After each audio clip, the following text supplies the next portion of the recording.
Trust the science, maybe just not the scientists or the media that represent the results of the science.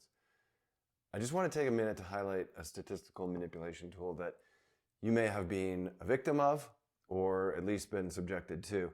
If you've ever been told that a drug could, reduce the risk of death by 25% or 50%, that sounds incredible, but when you look at something called the number needed to treat, you might think differently about it.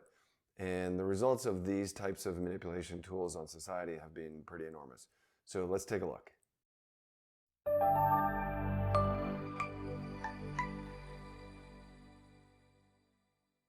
Now, the difference between relative risk reduction and absolute risk reduction and number needed to treat is a pretty simple concept, so let's take a look at it here.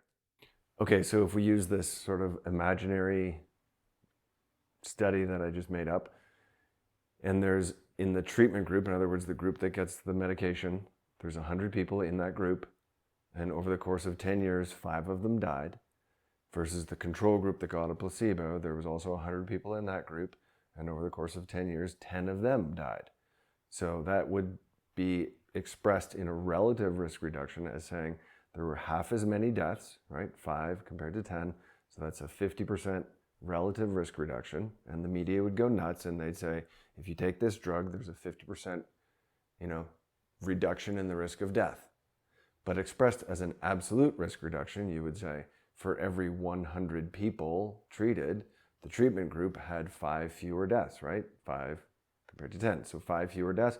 5 out of 100 is 5%.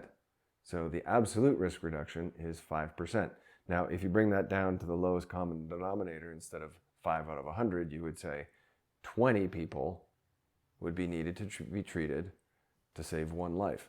So if somebody presented a medication to you and they said, for every 20 people who take this drug, 1 person's life would be saved, that would be a much different way of expressing it compared to saying you have a 50% reduction in the risk of death.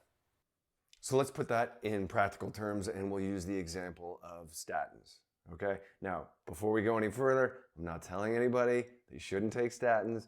That's between you and whoever is managing your healthcare. So I just want to be clear on that. So now that we've got that out of the way, let's take a look at some papers on this.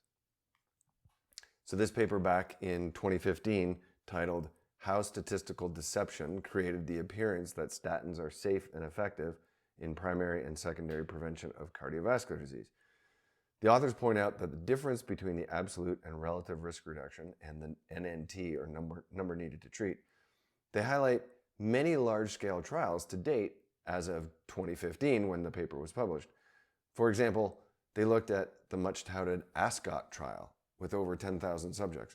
And the ASCOT trial had headlines like this one, advertising a 36% reduction in heart attacks. Not necessarily death, just heart attacks. And that sounds amazing. However, the authors of this paper that reviewed it said, quote, the benefit was actually unimpressive. In the placebo group, 3% suffered a heart attack versus 1.9% in the Lipitor group. Thus, the absolute risk reduction was only 1.1 percentage points, which is 36% of 3. Moreover, there was no significant benefit in the subgroups of patients who were at high risk of coronary heart disease, including those with diabetes, left ventricular hypertrophy, previous vascular disease, or for patients aged 60 or older. Now remember, no significant benefit in those groups. And for those without renal failure or for individuals with metabolic syndrome. For women, there was no benefit at all. Indeed, there was a trend for worse, albeit non-significant effects. Finally, there was no effect on either cardiovascular or non-cardiovascular mortality, because remember, the paper just looked at, the incidence of heart attacks. And they go on to point out that taking statins was also associated with elevated risk for diabetes, cancer, and dementia. However, that was not in the advertisement, was it? Now, we could go on more about that study, but let's take another look at a different study entitled Historical Review of the Use of Relative Statistics in the Portrayal of the Purported Hazards of High LDL Cholesterol and the Benefits of Lipid-Lowering Therapy. That is quite the title. Now, the authors of this paper did much the same as the previous study where they analyzed previous presentations, in that they said, look, most of these studies are presented in terms of relative risk while everybody stays quiet about the absolute risk. But this paper goes on to point out a couple other things.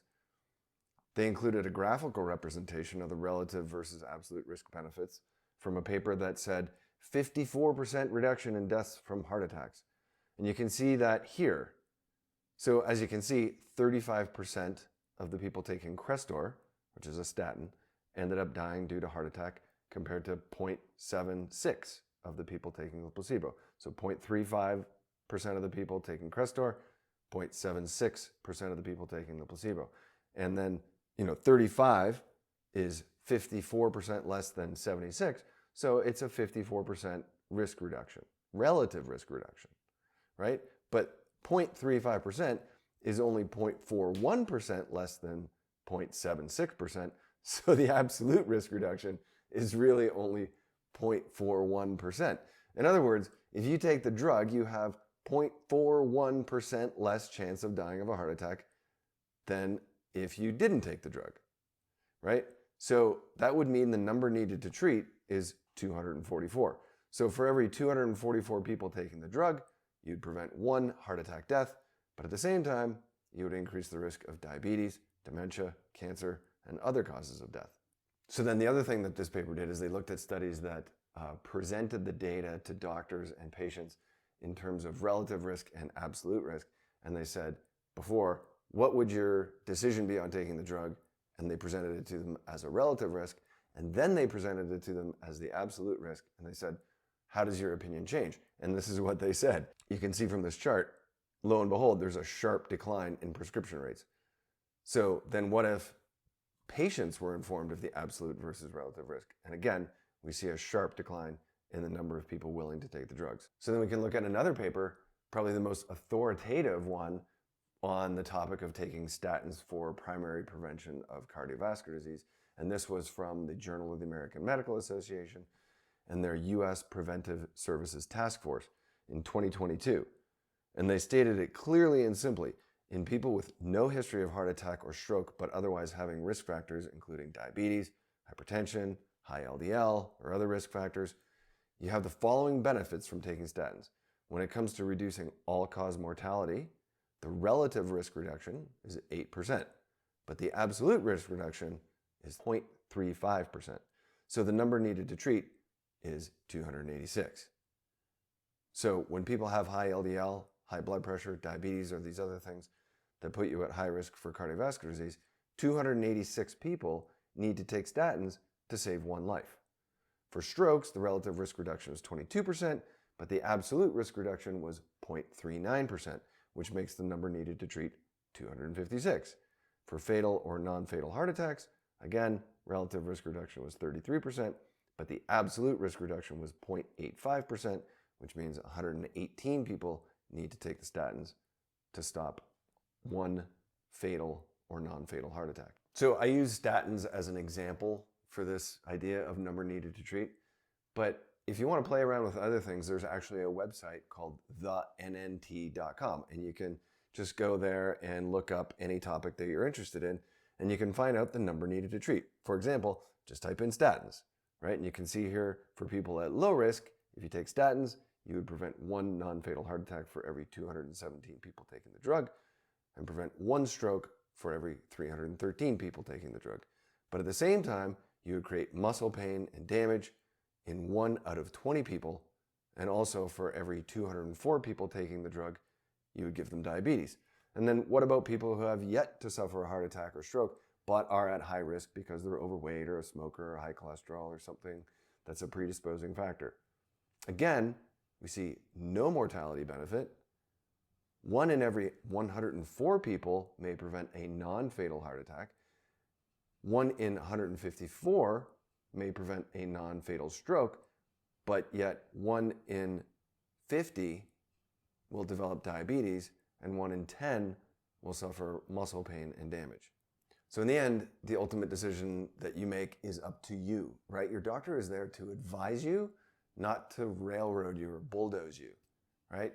You need to be able to be, your own advocate and ask the doctor, look, what is the absolute risk reduction by me taking this drug? And if they don't know, they should be curious enough to go investigate it, right? And if they're not, you have to do some digging on your own, right? So I hope you learned something from this video. Please leave some comments in the description below. And I can't believe I'm saying this, but smash that subscribe button. All right, take care. Bye.